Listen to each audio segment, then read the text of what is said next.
오늘 말씀은 매우 평범하다 그럴까요? 당연하다 그럴까요? 그런 것 같지만 그러나 우리의 삶에 있어서 가장 중요한 이런 말씀이라고 볼 수 있는데, 성실한 삶 속에서 하나님을 만나게 된다고 하는 말씀을 여러분들과 함께 잠깐 나누려고 합니다. 하나님의 주관적인 섭리와 인간의 순종은 항상 병립하도록 되어 있습니다.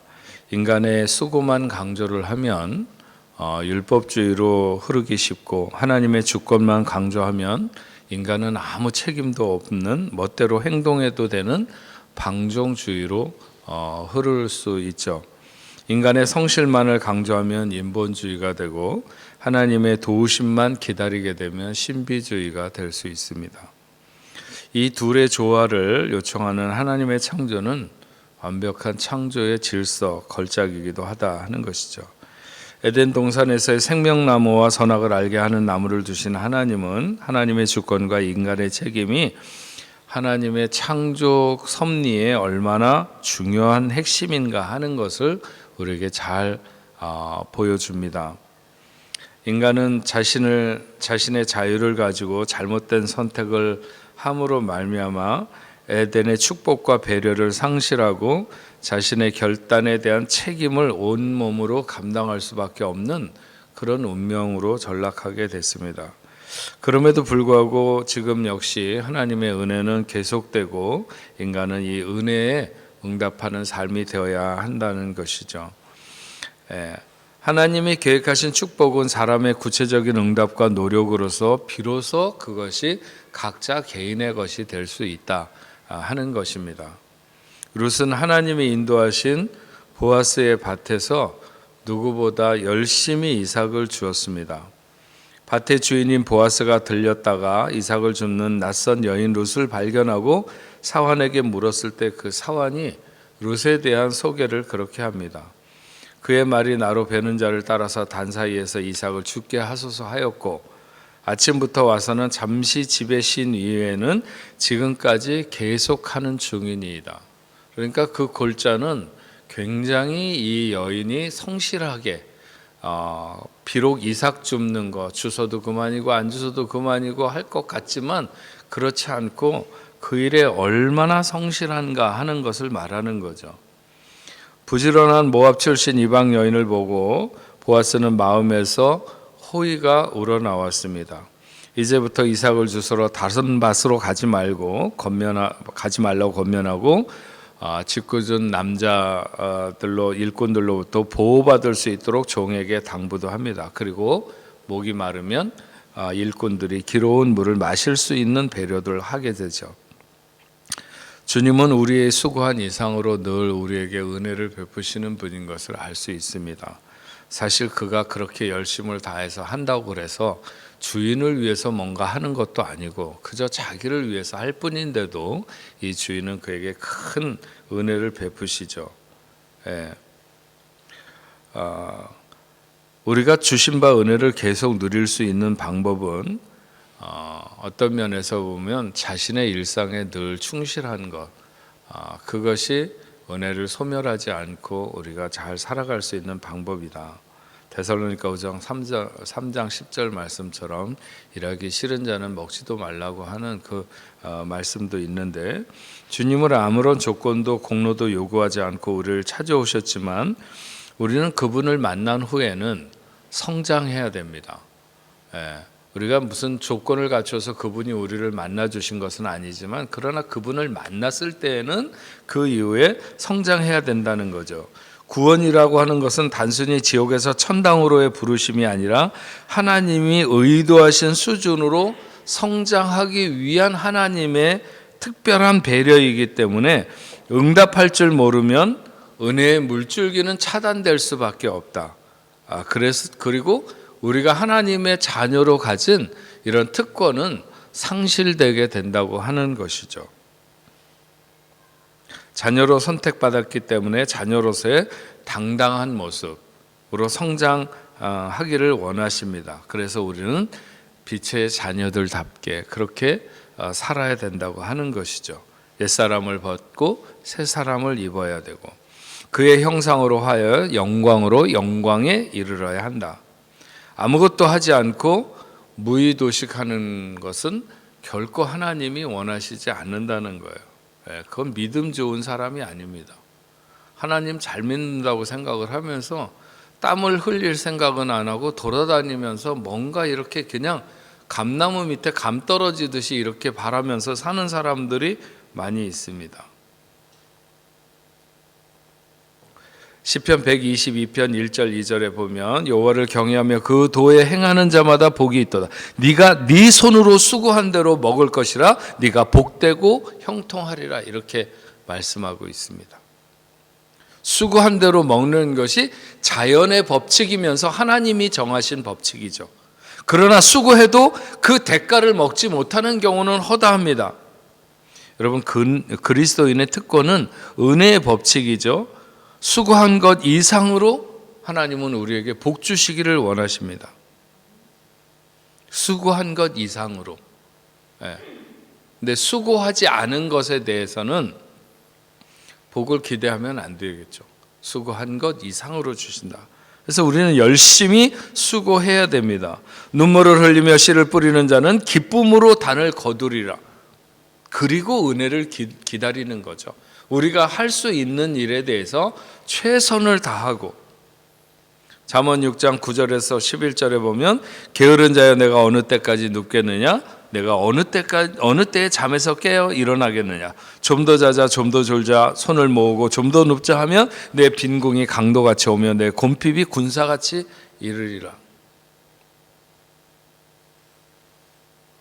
영적인 사람은 일찍 자고 일찍 일어납니다. 저희 집사람하고 저희 애가 저를 신생아처럼 잔다고 이렇게 초저녁에 이렇게 들어가서 뭐 조용한 것 같으면 벌써 잔다는 거죠. 그럼 이제 일찍 일어나는 것만 문제인데 일찍 자고 늦게까지 자면은 안 되는데 사람이라는 게 일찍 자면 또 일찍 일어나게 되잖아요. 엊그저께 우리 밥 먹으면서 우리 장로님도 얘기하는데 시골은 컴컴하죠. 지난 주간에도 저기 오스트리아에 갔는데 4시 몇 분만 되니까 어두워지는 거예요. 어두워지면 뭐예요? 빨리빨리 이렇게 일을 마치고 들어가서 이제 자는 것밖에 없는 거죠. 그러니까 하여튼 근데 시골은 대부분 다 그렇잖아요. 이렇게 오후 조금 늦으면 이미 이제 다 어두워지고 그러다 보니까 캄캄하니까 들어가서 뭐 아무리 미적거리다가 그래도 8시나 9시 되면 다 보통 많이들 자게 되는 거죠. 근데 여러분 영적인 사람은 일찍 자고 일찍 일어난다고 하는 것입니다. 게으른 사람은 영적인 일을 할 수가 없어요. 영적인 일이라는 게 뭐예요? 기도 생활, 봉사 생활, 전도 생활, 말씀, 양육 뭐 이런 우리 이번에 제자 훈련 3기 하는데요.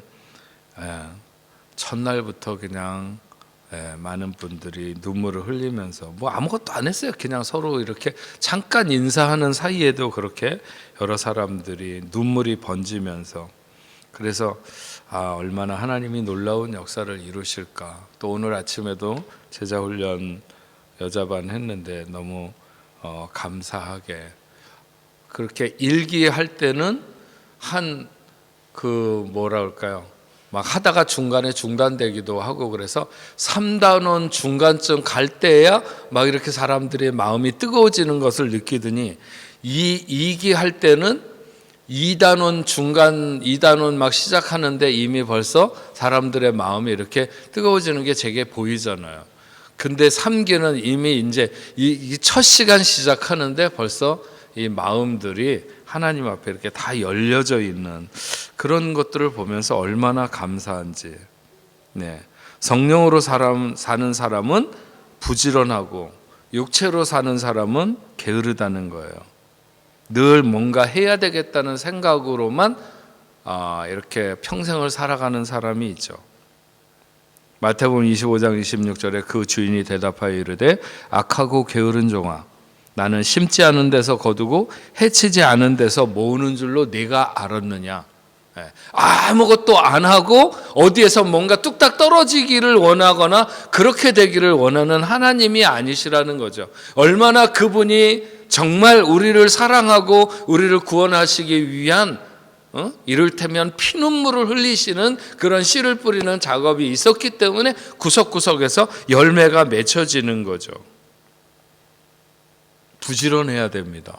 그래서 예배 시간을 소홀히 하거나 습관적으로 늦는 행위는 악한 일이에요. 제가 대놓고 늦는 사람들한테 말을 못해서 그렇지 여긴 다 일찍 나오는 사람들이니까 여러분들은 들어도 괜찮은데 이건 안 되는 일이에요. 약속을 하고 그 약속을 잊어버리는 자는 무성의한 태도로 살아가는 거죠. 불성실하거나 게으른 사람에게는 아무도 일을 주려고 하지 않아요. 제가 우리 문 목사님 앞에 있는데 처음에 우리 교회에서 이렇게 사역을 하면 어떨까 하는 마음으로 만나자고 그랬나. 하여튼 첫 주일에 왔는데 아직 아무도 오지 않은 맨 먼저 와 있어서 그걸 보면서 저분은 이 일을 하고자 하는 어떤 태도가 분명하게 정해져 있구나. 그런 생각을 제가 했는데 시간 지나놓고 보면 그런 것들이 일상에 다 이렇게 녹아져 있는 거죠. 하나님은 우리의 이런 일상의 상식을 일상의 태도를 무시하지 않으신다는 거예요. 룻은 부지런함으로 보아스의 눈에 띄어 은혜를 입게 되는 거예요. 그래서 우리는 부지런하고 성실하고 주신 은혜에 감격해서 최선을 다해서 하나님 앞에 섬기며 봉사하는, 때로 그것이 사람들에게 오해가 되고 못 알아줄 수는 있어도 하나님의 눈을 비껴날 수는 없다는 거예요. 우리 마음의 태도를 하나님이 보실 거 아니에요.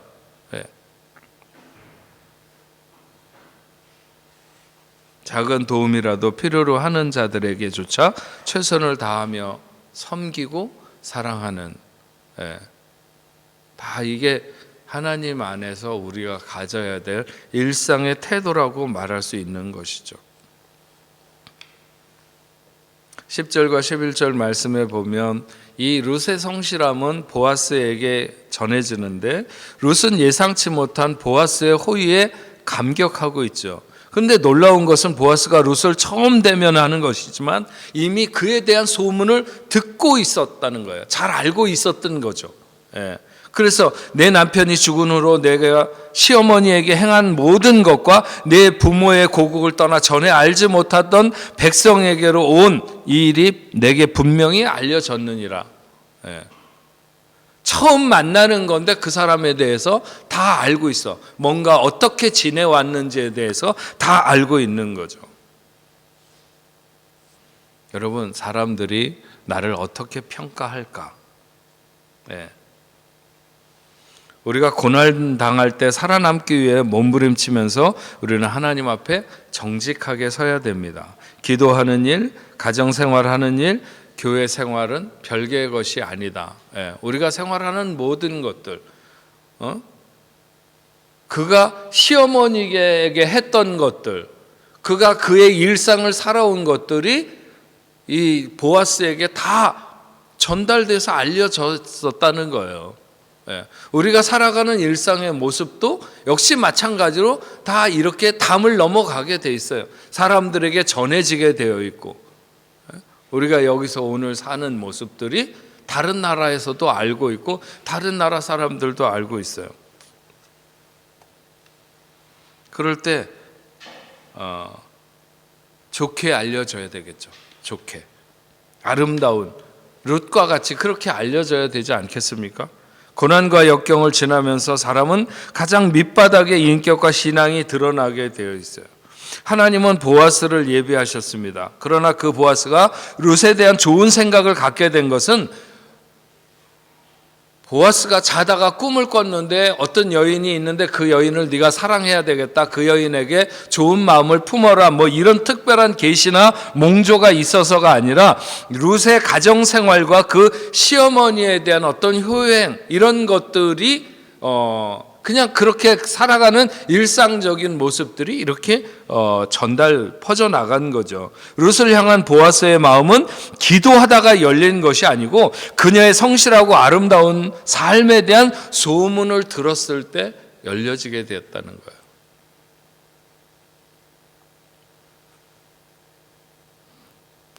여러분, 우리가 고난의 골짜기를 지날 때 우리는 간절하게 기도해야 됩니다.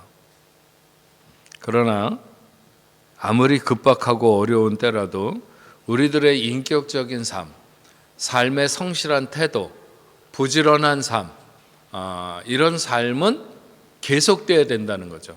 뭔가 압박을 조금 받는다 싶으면 삶이 다 망가진, 그래서 그 망가진 삶의 태도가 마치 모든 사람들이 다 그냥 저 사람이 지금 어려우니까 저래도 돼.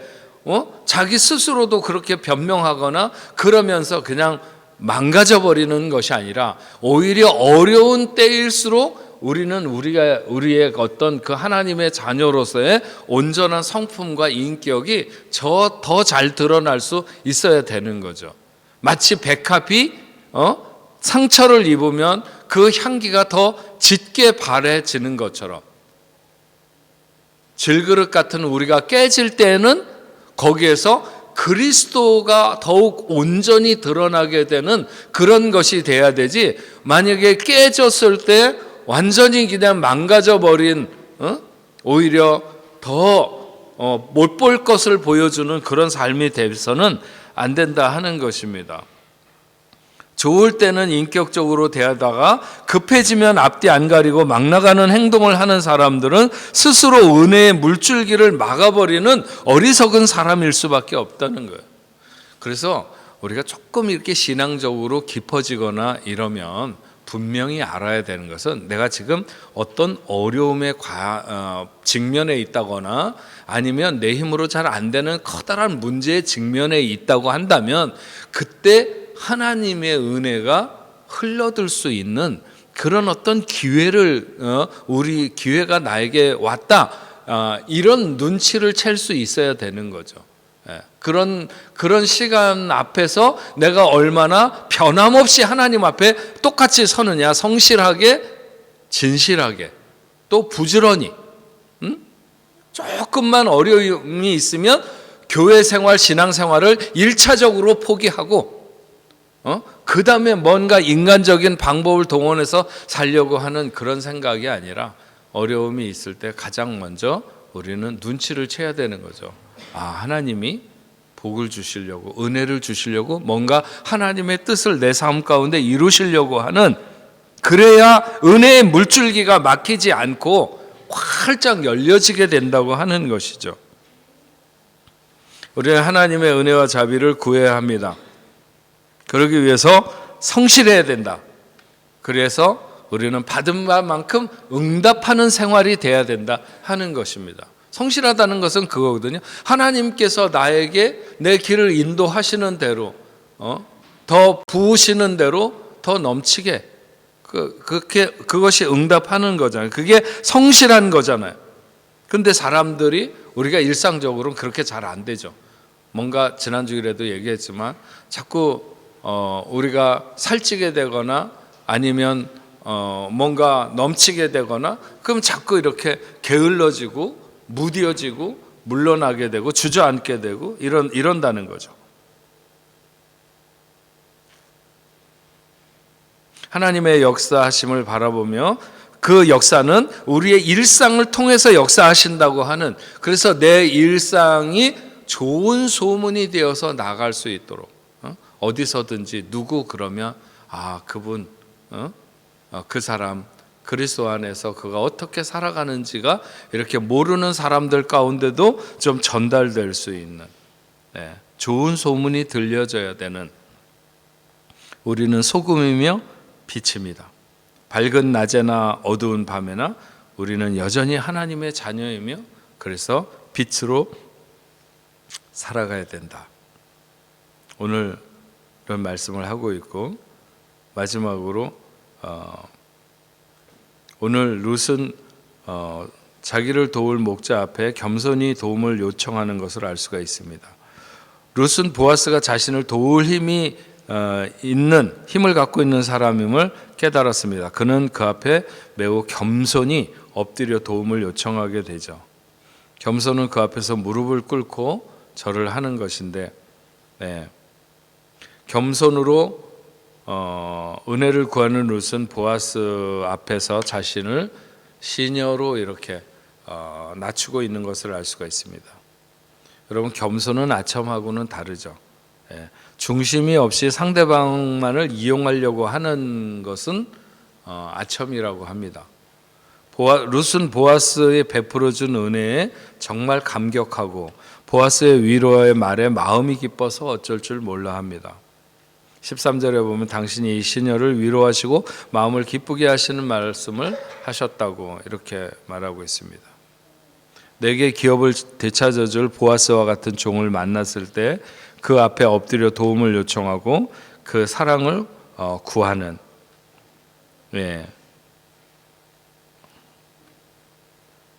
여러분들은 여러분의 목자에 대해서 룻처럼 시녀처럼 낮아져 그의 도움을 받을 준비가 되어 있는가? 당신의 여러분들의 목자의 인정과 칭찬에 대해서 감격해 하는가? 하나님은 결국은 보면 사람을 통해서 일하시거든요. 우리가 성경에 보면 에티오피아의 국고를 맡은 경제장관 내시는 빌립 집사를 통해서 말씀을 공부하고 세례를 받게 되죠. 바울은 무명의 아나니아에게 안수를 받게 됩니다. 고넬료는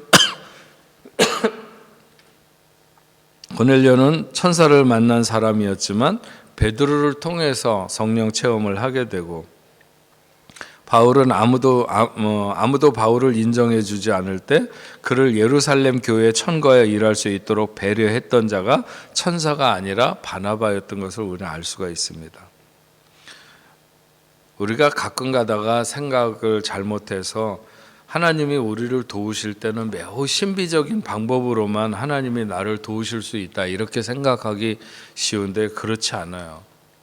하나님은 항상 곁에 있는 사람들을 통해서 우리의 문제를 해결하기를 원하죠. 그래서 내게 붙여준 목자가 누구인지를 그를 통해서 하나님의 뜻을 더 선명하게 볼 줄 아는 그런 것이 매우 중요합니다. 그런 사람들은 같은 교회에서 신앙생활을 하는 지체들일 수도 있고, 그 뽕모임을 하는 뽕장 중에 있을 수도 있고, 실제로 아니면 교회에 사역을 하는 사역자일 수도 있고, 어떤 사람은 하나님이 꿈에 나타나기만을 기다리는 사람들이 있는데, 잘못하다가 평생 한 번도 꿈에 안 나타나실 수도 있다는 사실을 기억해야죠.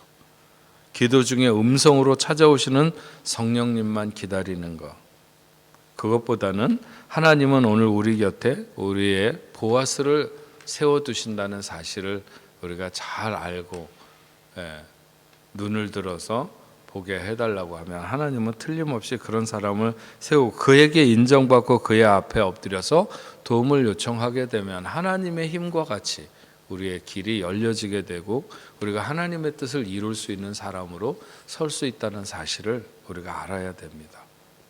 베드로전서 5장 5절에 젊은 자들아 이와 같이 장로들에게 순복하고 다 겸손으로 허리를 동이라. 서로 겸손으로 허리를 동이라. 하나님이 교만한 자를 대적하시되 겸손한 자에게는 은혜를 주시느니라. 이렇게 말씀했습니다. 왜 나를 비천한 사람으로 낮추셨다고 생각하는가? 우리가 살아가다 보면 어려움을 만나는 것이 우리의 인생이 사실 비참해지는 것은 아닙니다. 우리가 그 어떤 지경에 이르른다 할지라도 사실 하루를 굶는다고 하루를 굶는다고 해서 죽지는 않습니다. 남이 추수하고 남은 그 밭 일항에서 부스러기나 주워 먹고 살아야 되는 그런 그 처량한 신세, 종의 신세로 낮추신 이유가 무엇인가? 아마도 어쩌면 이럴 때 우리의 눈이 밝혀져서 하나님은 우리 옆에 두신 보아스를 찾도록 하시는 그런 작업을 우리에게 하실 수도 있다는 거죠. 그래서 많은 사람들의 고백을 들어보면 그런 얘기를 많이 해요. 자기가 정말 어려울 때 누구로 인하여 자기가 이렇게 일어설 수 있었고 오늘까지 이렇게 올 수 있었다, 이런 고백들을 많이 하는데, 왜 하나님께서 나로 하여금, 사실 룻도 마찬가지죠. 룻도 어떤 집에서 어떤 배경에서 그가 성장했고 어떻게 이렇게 엘리멜렉의 집에 시집을 오게 되었는지는 모르겠지만, 그래도 그렇게 어려운 집이라든지 아니면 자기가 시집 와서 살고 있는 그 집도 그렇게 어렵지는 않았을 거예요. 그런데 어떻게 내려가다 보니까는 진짜 요즘 말로 말하면 무슨 휴지를 줍는 사람 비슷한 그런 신세로 전락하게 된 거죠. 그것도 남의 나라에까지 와가지고 제가 지난번에도 얘기했지만 시골에서 이삭 줍는 거, 특히나 이렇게 벼 이삭 줍는 거 하루 종일 주워봐야 편지 봉투로 하나하나 아직 까지도 않은 벼 이삭 그거 하나 주술까 말까, 제가 주워봐서 알잖아요, 어렸을 때.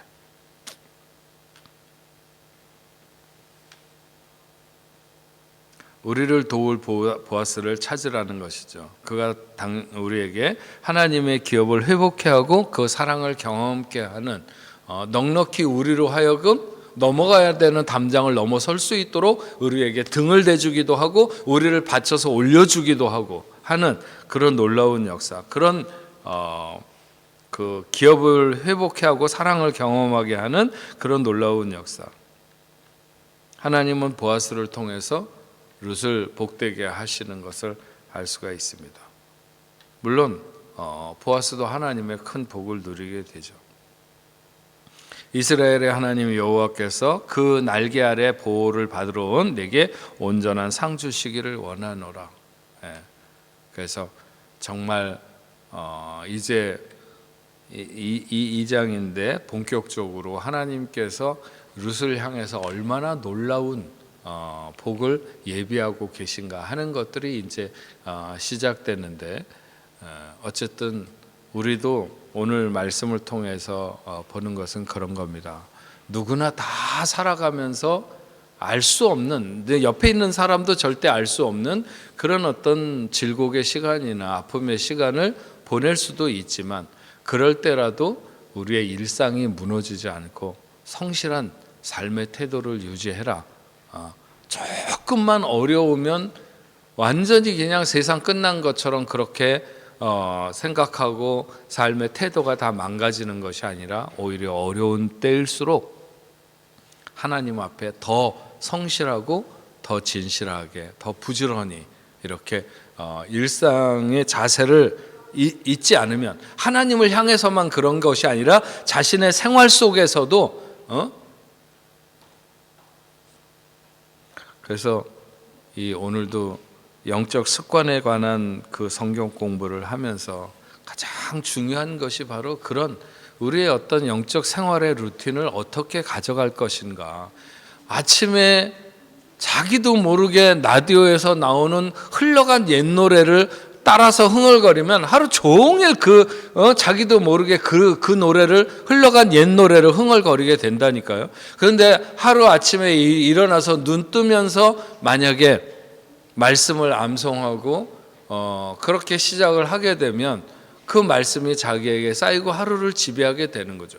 그리고 잠들기 전에 또다시 말씀을 그리고 고백을 하나님 앞에 올려드리는, 그래서 우리의 어떤 영적 생활의 루틴이 잘 정해지는 것이 결국은 우리가 하나님과의 그런 풍성한 교제의 삶이 되고 또 하나님의 인도하심을 받을 수 있는 삶이 된다는 사실을 다시 한번 오늘 기억하고, 오늘은 성실한 삶 속에서 만나는 하나님, 우리의 일상의 성실함을 잃지 말자. 하나님은 그런 사람들을 귀하게 여기시고 그런 사람들 가운데 은혜 주시고 복 주신다. 또 좋은 사람을 곁에 두신다. 이런 사실을 기억하고 우리가 그 말씀 안에 살아가는 저희들 되기를 바랍니다. 우리 흩어져서 9시까지 기도하겠습니다.